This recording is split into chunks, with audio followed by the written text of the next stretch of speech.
If the most beautiful moment of your life is witnessed by no one, does it truly exist? Or have we unwittingly turned our lives into a performance, staged merely for the amusement of strangers? Have you ever stood before a breathtaking moment, a sunset staining the horizon red, or an intimate dinner with someone you love, and instead of instinctively reaching for your phone to capture it, you just stood there? You simply watched. You simply breathed. And you let that moment slip away, dissolving into the ether, without the need for any proof to validate that it ever happened. I have lived through such moments. And, honestly, the first time I let one pass without sharing it, I felt a vague, haunting fear. I was afraid that if I didn't post it, the moment would die. I was afraid I would be forgotten in the silence. But then, a psychological jolt hit me. I realized I was no longer the owner of that experience. I was merely an unpaid content manager for my own life. That was the moment I understood a truth I had previously overlooked. Silence is not an emptiness. It is a fortress. When we choose not to share, we are not lacking in social skills. On the contrary, we are performing an act of sovereignty. Those who don't post, those the world is quick to label as shy or detached, actually hold a great secret. They do not need the world's validation to know they are alive. They understand that the moment you share a personal experience on social media, you surrender a piece of its ownership. It is no longer solely yours. It becomes public property, subject to the judgment, commentary, or indifferent scrolls of strangers. But look at what the world outside is doing.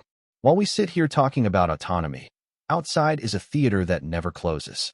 Every smile, every tear, even every carefully staged sorrow is put on the shelves for sale. We are auditioning for our own lives. We are so afraid of being invisible that we are willing to sell our privacy for a few seconds of attention. Why are we so afraid of not being seen? Why have we come to believe that to exist is synonymous with to be seen? That is the trap of the performance. And if you have ever felt exhausted by that endless loop, the loop where every experience must be edited before it can be felt, then welcome. You are not alone, and you are not lost. You are simply beginning to understand that to truly own your life, sometimes the best way to live it is to keep it silent. It is easy, perhaps even comforting, to assume that silence stems from a deficit. When we see someone who does not post, we are quick to project our own biases onto them. They must be lonely. They must be socially anxious. They must be boring. We categorize them as introverts who are simply too afraid to step onto the stage. But to dismiss their silence as mere shyness is to fundamentally misunderstand the nature of modern agencies. What we perceive as a lack of content is often a surplus of intention. For many, this silence is not a result of not knowing how to play the game. It is a conscious, calculated decision to opt out of the game entirely. Consider this.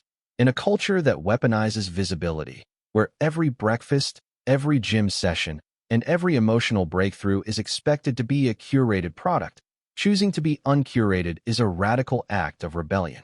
These individuals have realized something that the rest of us are often too distracted to see. Visibility is not synonymous with value. They are not avoiding the world. They are protecting their perspective. By not broadcasting their lives, they keep their experiences untouched. They don't need the algorithm to validate that their joy was real or that their pain was valid. They possess a stronger internal compass. While the world is busy looking for likes to measure their self-worth, these individuals look inward. Their sense of self is not derived from digital applause, but from their own internal narrative. They are the architects of their own reality, rather than actors performing for an audience that doesn't care. This is the quietest form of defiance, to live a life that is full, rich, and deeply meaningful, while keeping the world guessing about its contents. They aren't hiding in the shadows. They are simply refusing to turn their souls into content. And once you realize that their silence is a choice, a posture of power rather than a position of weakness, the question stops being, why are they so quiet? And starts being, why are we all so loud? If you assume that silence is simply an empty space, you are missing the truth. In the digital age, silence is not the absence of thought. It is the presence of control. When someone decides not to post, they are not retreating. They are claiming sovereignty over their own narrative. They are guarding the private property of their lives. Think about the psychology of the performer versus the observer. The person who posts constantly is often caught in a feedback loop. Every photo is a question. Is this good enough? Every caption is a bid for approval. They are outsourcing their self-worth to the whims of an algorithm. Psychologists often refer to this as a shift in one's locus of control. The performer operates on an external locus, where their happiness, identity, and value are tethered to the feedback they receive from the world. The silent observer operates on an internal locus. They have realized that their worth is a fixed asset, not a fluctuating stock price. These individuals are the master observers of our generation. While others are busy planning their next story or editing their lives to look perfect, the silent observer is actually watching. They are analyzing the nuance, reading between the lines, and thinking before they react. They aren't just scrolling. They are processing the world without the ego-driven need to be the center of it. This is the most critical insight of all. They are not trying to prove who they are. They are trying to understand who they are. When you stop performing for an audience, you stop thinking in captions. You stop editing your life into digestible highlights and start experiencing it in its raw, messy, beautiful complexity. They don't need the world to validate that they are happy, successful, or loved. They know it, they feel it, and most importantly, they keep it for themselves. By refusing to turn their life into content, they are preventing their memories from becoming shared property. They are protecting the sanctity of their own experiences from judgment, misinterpretation, and the trivializing effect of digital applause. They've discovered that the moment you share something, you lose a tiny piece of it. But the moment you keep it to yourself, you own it entirely. We have unwittingly turned our daily existence into a 24/7 audition. In the digital age, social media is no longer just a tool for communication. It has become a grand stage where we are simultaneously the director, the actor, and the editor of our own lives. We aren't just living, we are performing the act of living. Think about the last time you captured a moment. Before the beauty of the sunset even registered in your mind, you were already framing the shot. You were thinking about the lighting, the caption, the angle, the narrative. But there is a heavy price for this curation. Every post is an unconscious plea. Whether it's a vacation photo, a fitness milestone, or a late-night thought, the silent, underlying question behind every post is always the same. Look at me. Is this version of me good enough? Do you approve? We have become addicted to this feedback loop. We edit out the boredom, we hide the mess, and we filter away the pain. We present a polished, optimized, and ultimately inauthentic version of ourselves to the world. And over time, a dangerous gap begins to form. The gap between who we really are and the persona we have cultivated online. When you stop posting, something profound shifts. You stop thinking in scenes. You stop living your life for the gaze of an invisible audience. You cease to be a performer waiting for applause, and you start to be a human being, simply being. When you remove the need for external validation, you are finally free to experience a moment exactly as it is, not as an image to be shared, but as a sensation to be felt. You are no longer looking for the right angle to prove you are happy. You are just happy. You are no longer looking for the perfect words to justify your pain. You are simply healing. Modern life has tricked us into believing that if it isn't documented, it didn't happen. That if you aren't being watched, you aren't relevant. But the truth is, the most meaningful parts of human existence, the ones that truly shape us, happen in the dark, in the quiet, and without a single witness. When you step off the stage and stop performing, you don't disappear. You finally come home to yourself. There is a common, often lazy assumption that people who stop posting are anti-technology, or that they have turned their backs on the world out of bitterness. This could not be further from the truth. These individuals do not hate social media. They have simply stopped finding themselves in it. They aren't running away from the world. They are running toward reality. They look at the digital landscape and see a marketplace where everything is for sale: joy, trauma, memories, and mundane coffee breaks. They see a world obsessed with highlight reels, and they find it exhausting. To them, life is not a series of polished, filtered squares. Life is messy, inconvenient, and often unphotographable. When you treat your life as content, you create a dangerous divide. You start living two lives, the one you lead and the one you perform. You start viewing your own emotions through the lens of a creator. Is this sad enough for a story? Is this funny enough to post? The people who stay silent have made a choice to refuse this transaction. They refuse to reduce their existence to curation. They refuse to turn their grief into a caption or their growth into a "look how much I've changed" post. They want truth. They want depth. They want to experience a moment without having to prove it occurred. When they walk through the world, they aren't looking for angles. They are looking for substances. They don't want the dopamine hit of 1,000 likes from strangers. They want the quiet satisfaction of a life lived authentically. It is a form of spiritual preservation. By keeping their most sacred moments away from the algorithm, they keep them pure. They keep them exclusively theirs. They know that the moment you share something, you hand over a piece of your reality to be judged, interpreted, or ignored by an audience that doesn't truly know you. They prefer the silence, imperfection, and the raw, unedited truth of their own lives over the empty applause of digital feed. They aren't missing out on the digital experience. They are reclaiming the human one. There is a misconception that everyone who stops posting was always a ghost in the machine. In reality, many of the people who now choose silence were once the loudest, most active participants in the digital game. They were the ones who curated, who captioned, and who shared. But then, they hit a wall. It is what we call emotional burnout. The trap is simple. The first time you share a beautiful moment, it feels like a gift. The second time, it becomes an expectation. By the 10th time, it becomes a burden. They found themselves trapped on a treadmill where every post had to be better, more aesthetically pleasing, and more impressive than the last. Their life, once a collection of raw experiences, had morphed into a series of content assets. They weren't living for the sake of the moment anymore. They were living for the sake of the post. The exhaustion sets in when you realize you are sacrificing your present for a past that you are desperately trying to show off. You are so busy looking for the best lighting, the best angle, or the most clever caption that you miss the actual texture of the life you are living. You become the curator of a museum where the exhibits are your own memories, and you are the only one who isn't allowed to actually touch them. So they quit. Quietly. There is no "I'm leaving social media" post, because that would just be another performance. There is no dramatic exit. There is just a slow, intentional disappearance from the feed. And to the outside world, it looks like withdrawal. But to them, it feels like waking up. This is the ultimate awakening. The moment they realize they don't owe the world a performance. They don't owe an explanation for their silence. They don't need to keep proving they are happy just to be believed. They realize that the pressure to be seen was actually blinding them to the things that truly mattered. The warmth of a conversation, the stillness of a morning, the feeling of a memory that belongs only to them. They didn't just stop posting, they stopped performing.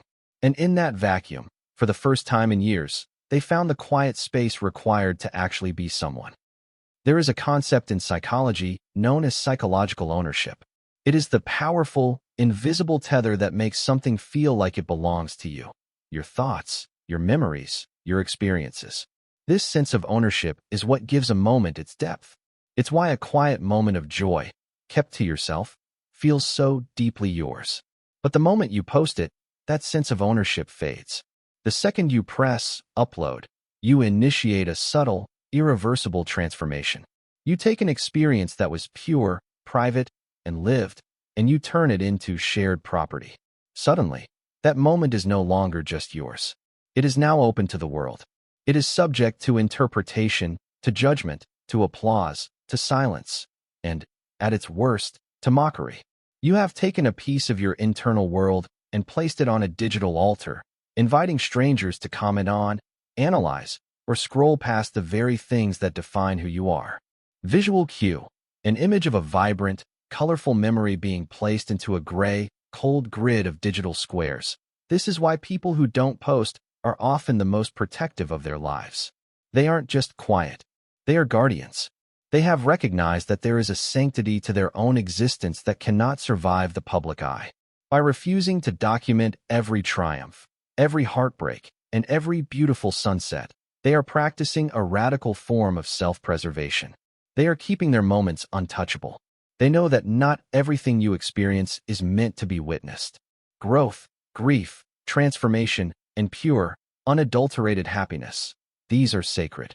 And when you treat them as content to be consumed by an algorithm, you inevitably lose a piece of their magic. The people who choose not to post aren't suffering from a lack of memories. They are the ones who have the memories. They carry them within them, unbroadcasted and undiluted. They haven't turned their life into a postcard for others to collect. They have kept it as a sanctuary for themselves to reside in. And maybe that isn't withdrawal. Maybe that isn't isolation. Maybe that is the ultimate form of freedom, the ability to do something, to feel something, and to be something, without needing to prove it to a single soul. The pull of the screen is not merely a social habit. It is a biological trap. Every time you post, you are setting a hook for your own brain. When the likes, comments, and heart emojis flood in, your brain releases dopamine, the same neurochemical involved in reward, motivation, and addiction. Over time, this feedback loop trains your brain to equate being seen with being valuable. You begin to crave that digital echo. You start viewing your life not as a collection of experiences, but as a series of shareable moments. The world stops being a place to live. It becomes a place to harvest validation. This is why those who choose not to post are not just quiet. They are practicing a form of neurological discipline. When someone decides to stop posting, they are effectively choosing to disconnect from this dopamine cycle. They are choosing to starve the addiction to external approval. Think about the sheer willpower required to resist a system that is literally designed to keep you hooked. Most people are operating on an external system of rewards. They are dependent on the digital applause to feel stable. But those who remain silent often possess a significantly higher internal locus of control. Their sense of self, their happiness, and their worth are not subject to the whims of the internet. They don't need the ping of a notification to believe they are enough. This is a real rebellion. Studies show that individuals who take significant, long-term breaks from the performative aspects of social media experience a measurable increase in emotional stability and life satisfaction. Why? Because they are no longer constantly mirroring their identity. They aren't looking at themselves through the eyes of others. Their identity stops being fragmented, shifting reflection of what the public likes. It becomes solid. It becomes real. They have realized that a life without the constant rush of digital validation isn't empty. It is stable. It is the difference between living on a foundation of sand, shifting with every tide of opinion, and living on solid rock. They aren't just not posting. They are reclaiming their brain chemistry, their self-worth, and their reality from an algorithm that never had their best interests at heart. Here is part 9, which adds crucial nuance to our story. It acknowledges that silence isn't always a deliberate choice of power. Sometimes, it is a response to the pain of being perceived. When anxiety wears the mask of peace, we must pause here and be profoundly honest. To paint every instance of silence as a triumphant act of enlightened rebellion would be a disservice to the complexity of human experience. Not every silence is sanctuary. For some, silence is a cage. While many choose not to post because they have found a deeper sense of self, others stay quiet because they are paralyzed by fear. There is a psychological reality here that we cannot ignore, a state of self-presentational pressure. This is the exhausting, heavy awareness that you are being watched, even when you aren't. It is the irrational, but very real, anxiety that anything you say will be misread, anything you achieve will be mocked, and any opinion you hold will be dissected. For these individuals, the feed is not a place for expression. It is a battlefield they are no longer brave enough to enter.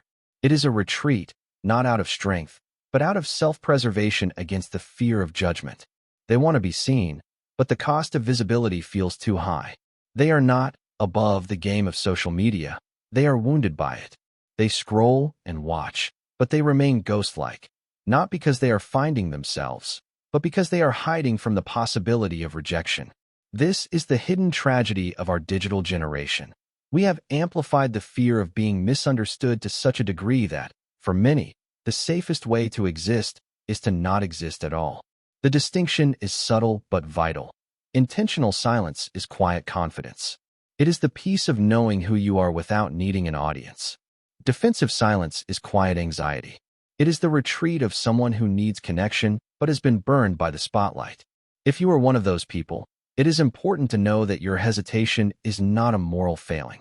It is a reaction to a system that has made the act of being human feel like a high-stakes performance. But there is hope in this realization. When you recognize that your silence might be born of fear, you can start the work of decoupling your worth from the judgment of others. You can move from hiding in the shadows to stepping into the light, not for the sake of an audience, but for the sake of your own truth. Existing beyond the gaze, we have been conditioned to believe a dangerous lie, that if a moment isn't witnessed, it didn't happen. That if your growth, your heartbreak, or your joy isn't acknowledged by the digital crowd, it loses its weight. But this is a misunderstanding of what it means to be human. Consider the most profound moments of your life. The quiet realization that changed your perspective forever. The moments of grief that reshaped your soul.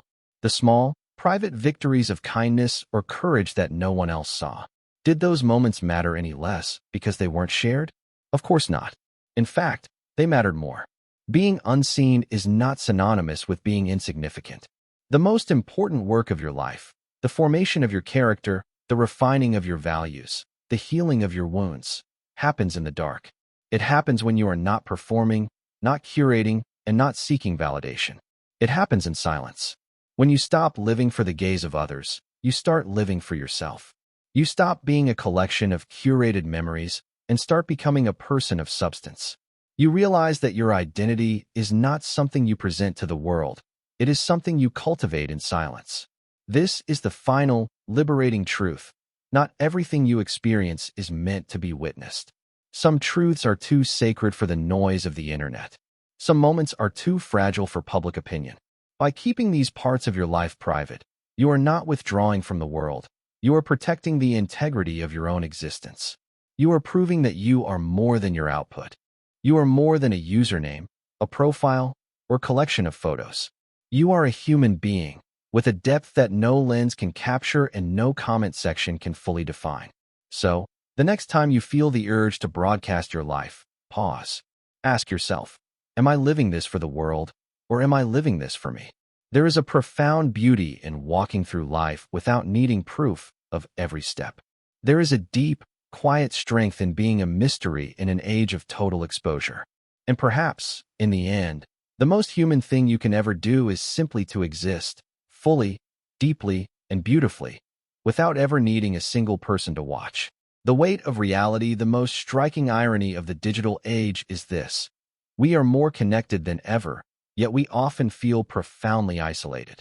We have thousands of friends and followers, but how many of them would show up if the screens went dark tomorrow? When you stop broadcasting, you stop chasing the illusion of digital closeness. You stop performing for a crowd and start noticing who is actually sitting at the table with you.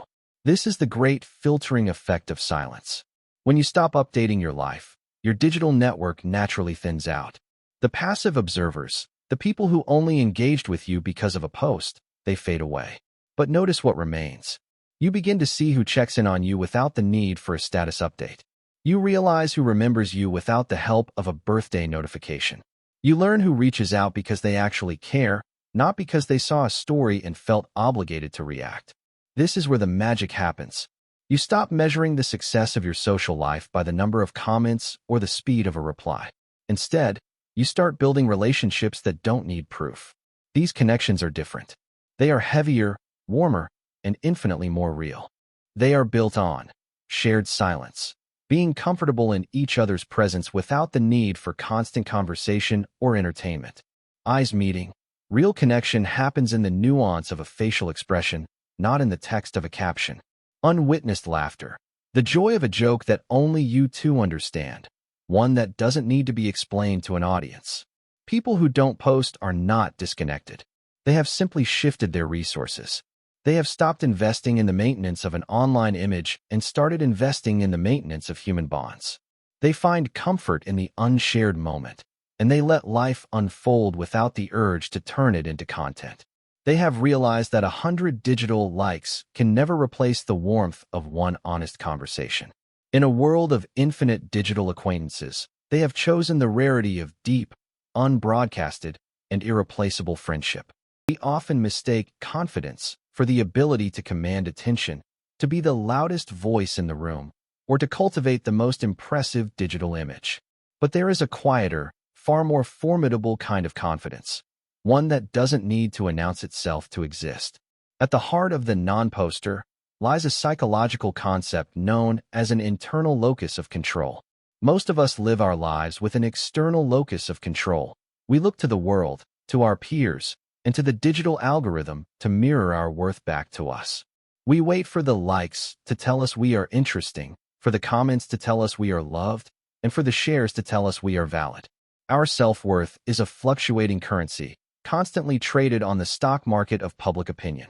But the person who doesn't post has fundamentally decoupled their worth from that system. They possess an internal locus of control. Their compass is fixed inside, not outside. When they achieve something, they don't need a witness to confirm that it happened. When they feel happy, they don't need a digital receipt to prove it. They know who they are, they know what they are worth, and they know the quality of their own life. And that knowledge is enough.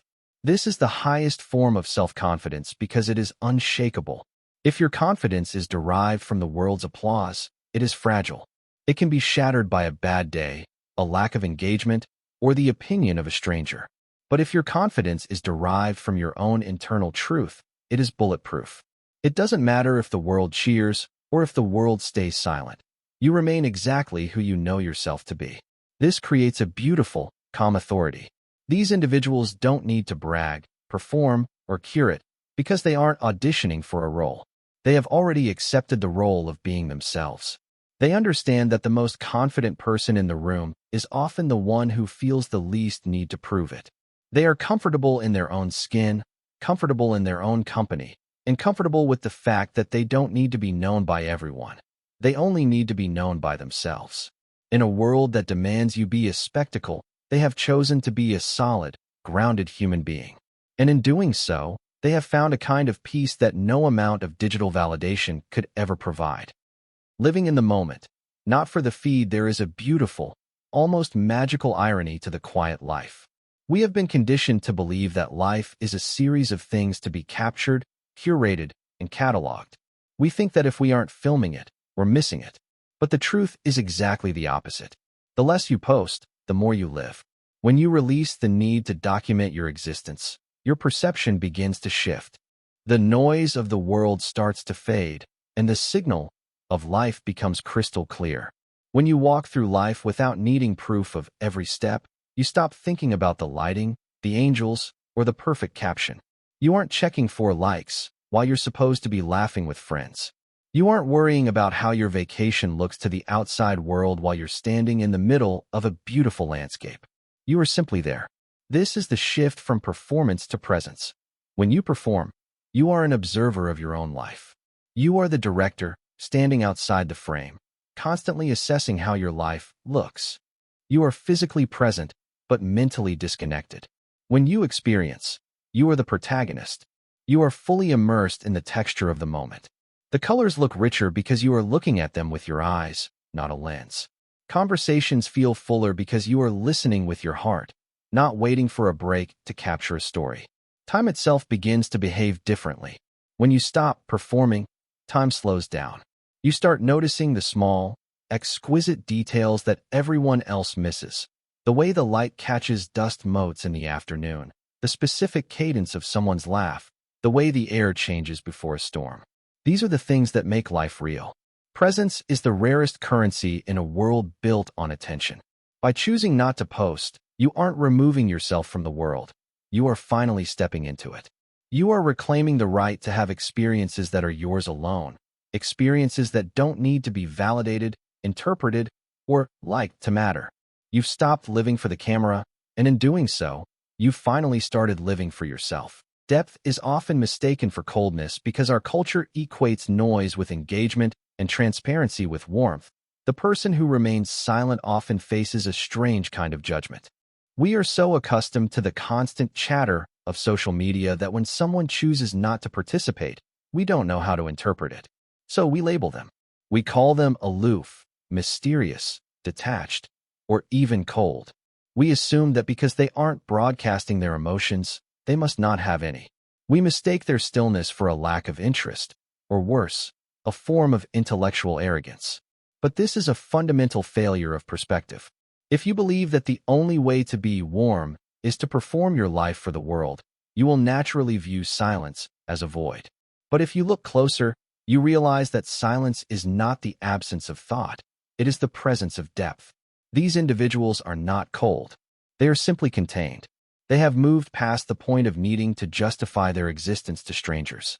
They aren't trying to be mysterious. They have simply reached a level of self-assurance where they no longer feel the desperate need to explain themselves to be understood.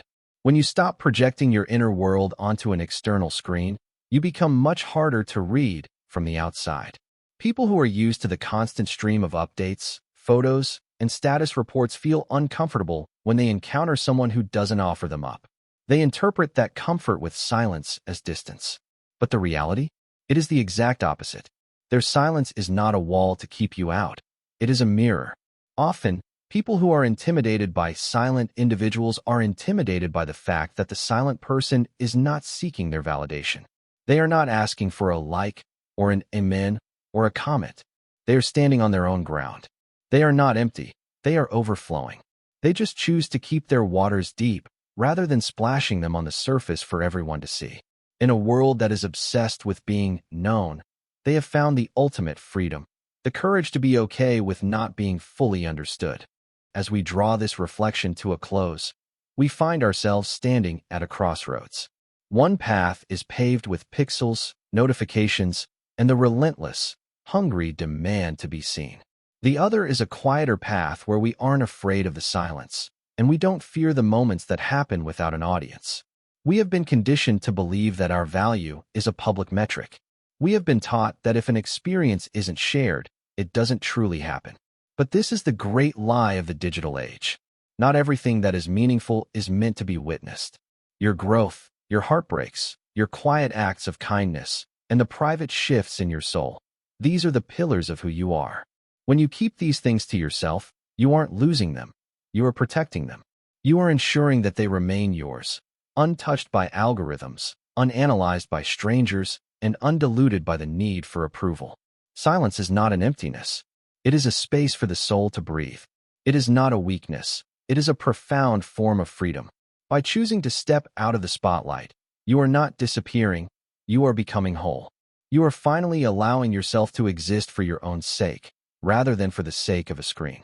The next time you find yourself with a beautiful moment, try this. Hold it.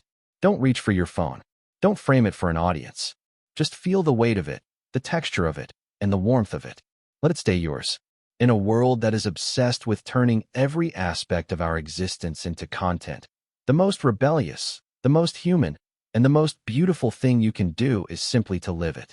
Because in the end, we must remember the most fundamental truth of our existence. We were not born to be a performance. We were born to be people.